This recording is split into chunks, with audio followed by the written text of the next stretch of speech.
dublado pelo canal Só Pregações Dubladas, traduzido pelo canal O Espírito e a Noiva Dizem Vem. Qual é a sua visão? Sermão pregado por Leonard Ravenhill aos 87 anos em seu último culto na Calvary Commission, em 14 de setembro de 1994. Infelizmente o sermão não foi gravado, foi feito apenas este registro escrito.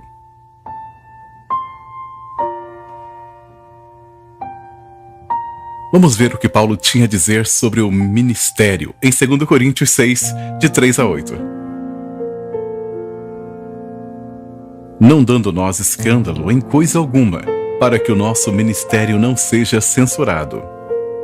Antes, como ministros de Deus, tornando-nos recomendáveis em tudo, na muita paciência, nas aflições, nas necessidades, nas angústias, nos açoites, nas prisões, nos tumultos, nos trabalhos, nas vigílias, nos jejuns.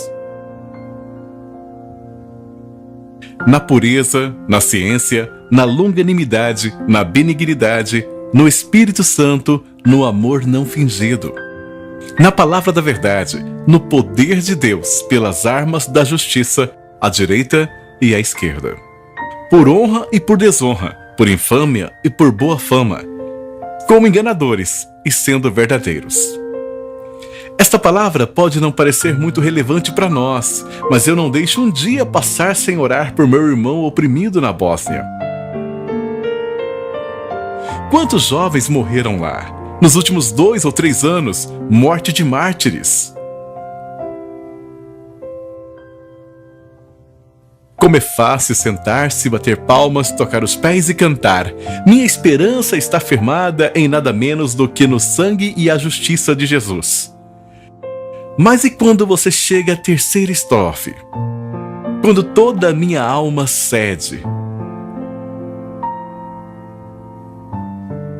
Quando toda a sua vida, sua esposa é estuprada diante de seus olhos.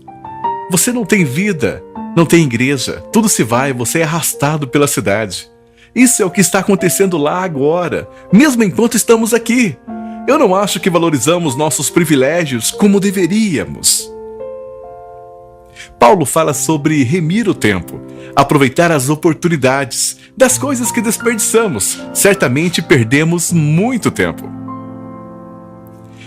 A palavra que esteve muito em minha mente nessas 2 ou 3 últimas semanas está em Efésios 2:7, nos séculos vindouros.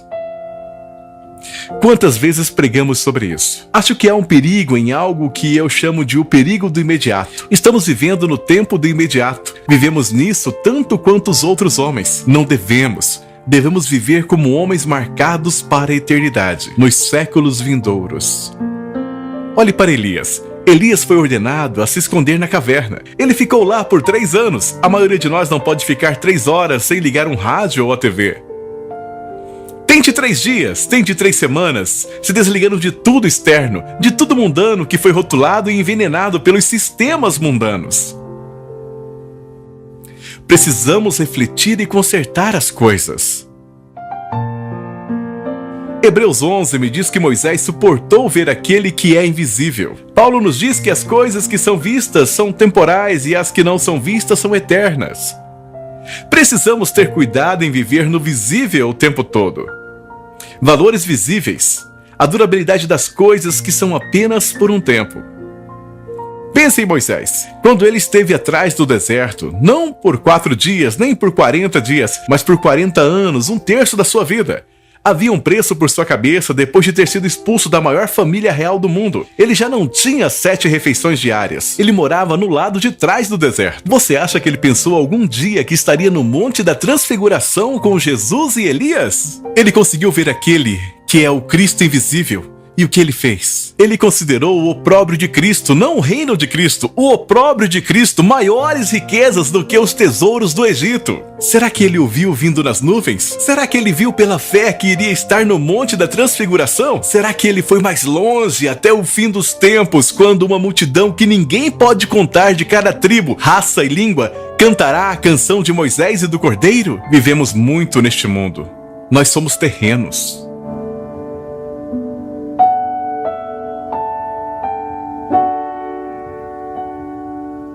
Quantos de nós conhecemos alguém que está consciente da eternidade? O que a América precisa é alguém que passará por todas as igrejas do país e pregará por uma semana sobre a eternidade, que pregará um dia sobre o tribunal de Cristo, um dia sobre o julgamento dos crentes e um dia sobre as bodas do Cordeiro. Mais uma vez, eu já lhes disse antes, eu não quero só ir para o céu, quero ir para as bodas do Cordeiro. Eu não quero apenas ir para as bodas, eu quero fazer parte da noiva.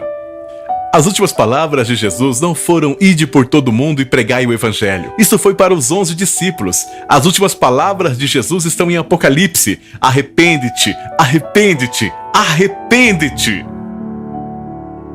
Para o que Jesus está vindo? Uma noiva. A palavra de Deus diz que ele está vindo para uma noiva sem mancha, sem ruga ou qualquer coisa semelhante. Você acha que a igreja está assim hoje? O que Jesus diz sobre a igreja? Que ela está pobre, miserável, nua, cega e deplorável. Um tempo atrás eu fui a um casamento da filha de um milionário. Quando a noiva desceu o corredor, foi como se uma voz me dissesse: olhe. Eu olhei para ela, ela estava muito bem vestida, muito educada, muito brilhante. Enquanto eu olhava para ela, descendo o corredor, eu pensei: Jesus está vindo para uma noiva que é pobre e miserável. Se eu fosse um artista, eu iria pintar a noiva em uma muleta, uma perna quase seca, vestindo trapos, o resto das roupas desalinhado como uma mulher nas ruas. Pobre, miserável, nua, cega e deplorável. Então algo tem que acontecer à igreja antes que o Senhor Jesus volte. Uma coisa já devia estar decidida em nossos corações, e é viver com crueldade para com nossas vidas e humilhação de nossas vidas deste presente mundo mau. E quanto a Elias, ele entra em uma caverna por 3 anos. 3 anos é um tempo bem longo, não é? Pois ele fez isso. Diz em 1 Reis 17, esconde-te. Diz em 1 Reis 18, vai mostrar-te. Em 1 minuto ele se encontrou diante de um rei. Logo depois ele ousa ficar diante dos israelitas. Um homem que tem intimidade com Deus nunca é intimidado pelo homem. O medo do homem vai embora completamente. Eu certamente acredito com todo o meu coração que não somos conscientes da eternidade. Vivemos para o cotidiano, devemos viver com os valores da eternidade em vista. Essas pessoas estavam animadas, e nós? Trabalhamos para Cristo, trabalhamos com Cristo e um dia vamos vê-lo. Como um escritor de hinos disse, face a face com Cristo, meu Salvador, face a face o que será, quando com o arrebatamento eu o contemplar. Quem ficaria encantado agora de ir e ficar diante do rei? Você terá que responder por todas as suas pregações. Muitas vezes pegamos um texto e o afogamos em palavras. Eu acordei esta madrugada por volta das 3 pensando nisso. Preguei por mais de 70 anos. Pegue 120 palavras, multiplique por 60 minutos, depois por 1 ano, depois por 70 anos. E eu terei que prestar contas a Deus por todas essas palavras. Quanto mais eu leio a palavra de Deus, mais ela penetra meu coração. Isso me faz parar e pensar e meditar. Eu medito agora mais na eternidade do que jamais meditei em toda a minha vida. Nosso povo não está consciente da eternidade. Você acha que uma pessoa que está pronta para a eternidade perderia uma reunião de oração? Eu não conheço qualquer outro lugar na terra onde há mais liberdade do que em uma reunião de oração, onde Deus unge aqueles que oram e você, por assim dizer, quase esfrega os ombros em Deus. Digo mais uma vez, quando Acabe estava suspirando pelo pescoço de Elias e Jezabel estava cavando um buraco para os seus pés, você acha que ele pensou por um momento que ele estaria no Monte da Transfiguração com Moisés e Jesus? Aparentemente Moisés podia ver através do espaço no tempo. Ele podia ver e ele suportou. Ele escolheu sofrer.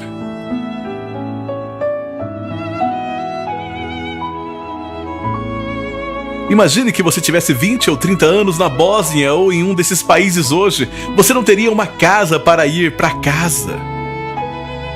Alguns desses jovens hoje entram em meu escritório e dizem: estes são dias maravilhosos para se estar vivo. Claro que são.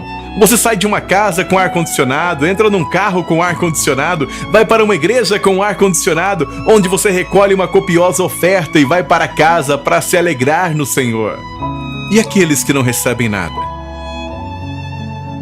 Paulo chega naquele lugar onde ele diz: não tenho nada, mas possuo todas as coisas.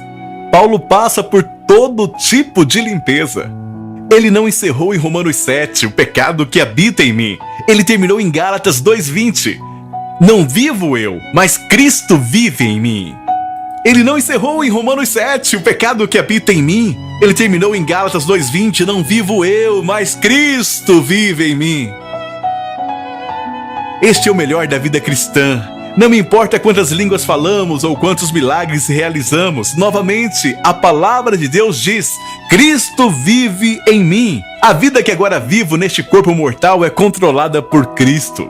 As pessoas dizem que no Antigo Testamento Cristo estava com eles, mas não neles. Mas Pedro não diz isso. Cristo estava neles. Você acha que um homem poderia orar e dizer em nome da nação podre em que ele morava: Senhor, mata-me? Novamente ele também diz: tire a minha vida, eu não me importo de viver. Eu quero ser possuído por Deus. Eu quero ser possuído por Deus.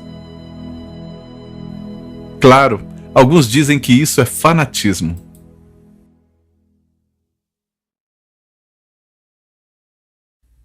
As pessoas ficam cansadas de ouvir sobre todos os problemas da Bósnia, mas elas não podem esperar para ouvir o que está acontecendo com a greve do beisebol. E eu estou falando sobre homens no ministério, me refiro a pregadores. Eles saem correndo da igreja para casa domingo de manhã e vão assistir beisebol ou futebol. Então eles estão tentando servir a dois senhores. Ninguém pode fazer isso. Você só pode servir a um Senhor. Quanto mais eu leio essa palavra, mais percebo que Cristo não veio apenas me levar à cruz, como Paulo diz em Romanos 6. Você pode ser crucificado com ele. Mas acho que a coisa mais incrível que Jesus disse é: o príncipe deste mundo vem e ele nada tem em mim. Ele desperdiça seu tempo tentando Jesus. Ele passou por 40 dias de tentações e provações implacáveis. Depois disso, ele foi removido da sinagoga e depois disso, ele está sendo apagado o tempo todo. Ele nasceu fora, nós cantamos. Jesus nasceu em uma manjedoura. Ele foi enterrado fora, porque ele contaminaria a cidade se o enterrássemos dentro. E ele ainda está fora da igreja. Isso não é incrível? No livro de Apocalipse, Jesus ainda está fora da igreja e batendo na porta, tentando entrar. Para quantas igrejas ele teria que dizer isso hoje? Devemos permitir que Deus esteja no controle total de nós, sem ambições próprias, sem qualquer preocupação senão glorificar o Pai. Não resta mais tempo. Como eu disse na noite passada, crentes, nós não estamos nos últimos dias, estamos no último dos últimos dias. Em Hebreus 1 diz: Deus, que em diversas ocasiões e em vários modos falou, tem nesses últimos dias falado por seu Filho. Isso foi há 2000 anos. Quanto à leitura do livro de Apocalipse, fala de coisas que logo passarão. O Dr. Tozer costumava me dizer com muita frequência que estamos no último capítulo de Apocalipse. Mais e mais e mais nós devemos ser a luz neste mundo de trevas. Talvez você não saiba o privilégio maravilhoso que é ser um exemplo para os jovens. Mostre a eles que você não está preso ao dinheiro, você não está preso às posições, você não está preso tentando ser o melhor pregador da sua denominação. Viva perto de Deus dia a dia. O Espírito dá testemunho. John Wesley pregou isso mais do que qualquer outra pessoa. Nunca ouvi ninguém pregar sobre Romanos 8,16. O Espírito dá testemunho com o nosso Espírito. Nos Atos dos Apóstolos diz o mesmo. Somos testemunhas, assim como o Espírito Santo. Não precisamos de reconhecimento externos. Não precisamos de rótulos externos. Quando penso o que significa em Judas orar no Espírito Santo, significa mais do que apenas línguas, significa que o Espírito Santo corre em mim. Se eu estiver cheio do Espírito Santo, o que aflige o Espírito Santo me entristecerá. Não se trata de alegria ou emoção. Os discípulos pediram ao Senhor: ensina-nos a pregar? Não! Eles ouviram o Sermão do Monte, o maior sermão já pregado, mas eles nunca disseram: Senhor, ensina-nos a pregar. Jesus cantou um hino e entrou no Getsêmani. Acho que ele cantava com frequência, mas eles nunca disseram: Senhor, ensina-nos a cantar. Eles nunca disseram: Senhor, ensina-nos a rir. Não, eles disseram: Senhor, ensina-nos a orar. Se eu pudesse voltar no tempo, acho que passaria mais tempo na palavra de Deus e entrando nas profundezas de vidas de homens como o Hyde de oração, John Nelson Hyde. Me falaram sobre um homem cujo amigo estava com Hyde de oração. Ele disse: eu estava na Índia para uma convenção e eu pedi pelo privilégio de orar com Hyde de oração. John Hyde disse: vou orar amanhã de manhã. Quando fui para orar, eram 9 da manhã. Então alguém bateu na porta e eu pensei: você acaba de começar a orar e alguém interrompe. Então houve outra batida na porta e eu não me movi. O Hyde de oração não se moveu, então alguém abriu a porta e disse: são 15 para as 3, você vai pregar às 3. Eu estive de joelho de 9 da manhã às 3 da tarde, nem sabia para onde o tempo tinha ido. Foi uma experiência maravilhosa ouvir esse homem derramar seu coração em oração. Não estou dizendo que todos alcançam esse nível, mas acredito que a melhor coisa que podemos fazer é orar. Toda vez que oro, não quero que Deus me torne popular, não quero ter a maior igreja da cidade. Jesus nunca teve a igreja de crescimento mais rápido. Na verdade, a igreja dele diminuiu e diminuiu até um dia restarem apenas 11 e ele disse: vocês também vão embora? Eu não acho que devemos orar para que Deus tire as pessoas. O que estou dizendo é isso. Você deve se aproximar do coração de Deus. Eu confio que Deus lhe dará esse privilégio de ter trabalho árduo que muitas poucas pessoas tiveram. Paulo tinha isso. Eu acho que não passa um dia sem eu pensar em Paulo no trabalho de parto.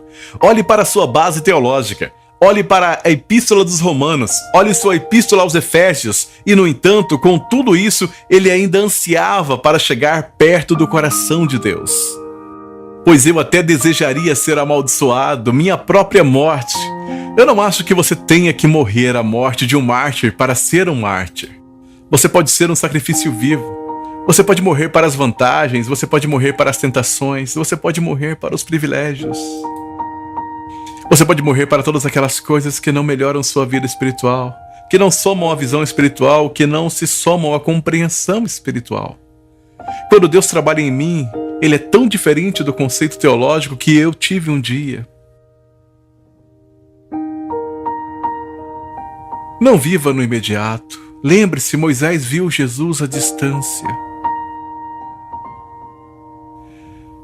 Veja que Jesus está vindo para governar a terra, não para morrer, não para ser empurrado, mas Ele está vindo para governar a terra.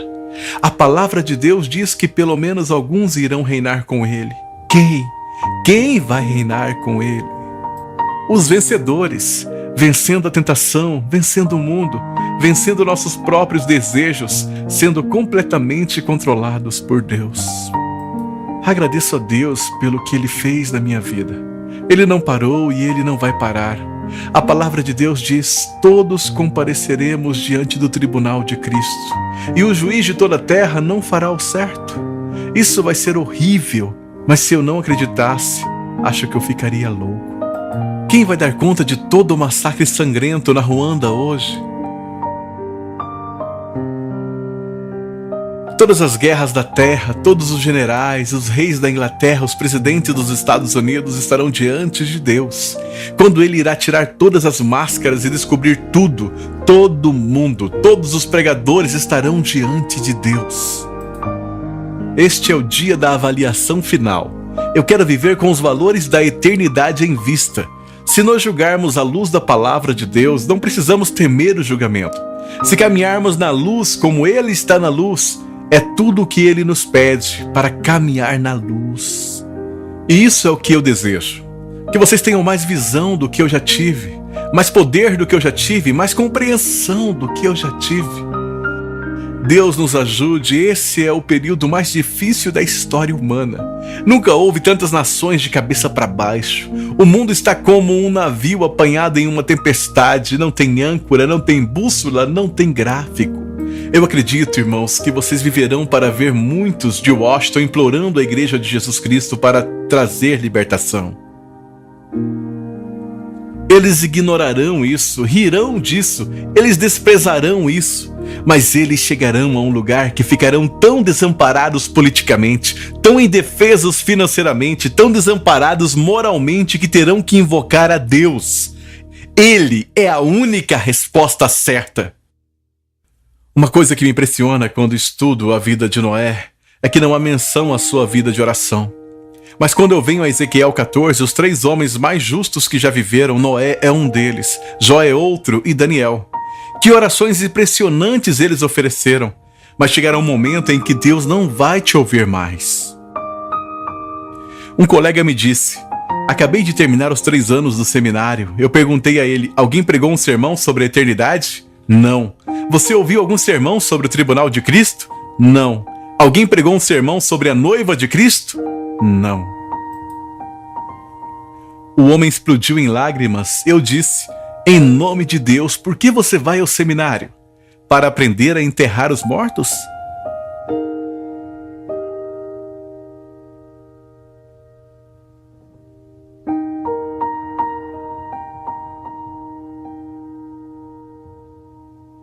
Há uma eternidade na nossa frente. Há um mundo que agora está em mais rebelião do que nunca. Como nos dias de Noé, eles se rebelaram contra Deus. Durante 100 anos, Noé nunca pregava uma nova mensagem. Ele pregava o arrependimento, ele pregava a justiça. Alexander White costumava dizer: você pode pregar sobre cura divina, você pode pregar sobre profecia, pode pregar qualquer coisa, mas não pode pregar a justiça. As pessoas não vão permitir. Ainda espero que Deus derrame seu espírito em toda a carne. Que Ele derrame seu espírito, não a nossa coisa artificial. Nós rimos e assistimos a TV a noite toda. Quando o fardo do Espírito Santo se apodera de você, você experimenta o que acontece no avivamento. Penso que a pregação do avivamento é uma cirurgia cardíaca aberta. A outra pregação não é a semelhança da mensagem. Estou tentando dizer que é tão ruim quanto é. Estamos vivendo na hora mais crítica da história humana, mas Deus não desistiu. Ele ainda não está disposto a deixar qualquer pessoa perecer. Ele ainda ama homens e mulheres. Eu quero estar naquele lugar onde eu posso suportar as dores do parto. Durante anos eu encerrei todas as noites de oração do mesmo modo. Eu dizia: ó Senhor, não me diga naquele grande dia. Ravenhill, eu tinha muitas coisas para te dizer, mas você não poderia suportá-las. Você não conta os segredos de sua família aos seus filhos pequenos. Você quer falar com alguém que entenda. Eu acredito que Deus quer nos dar ouvidos para ouvir. Eu acredito que Ele quer nos dar novo entendimento.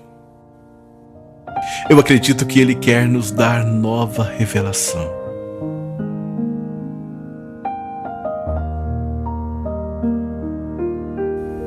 Leonard Ravenhill. Louvado seja o nome do Senhor. Qual é a sua visão? Qual é a sua visão? Bendito seja o nome do Senhor. Obrigado.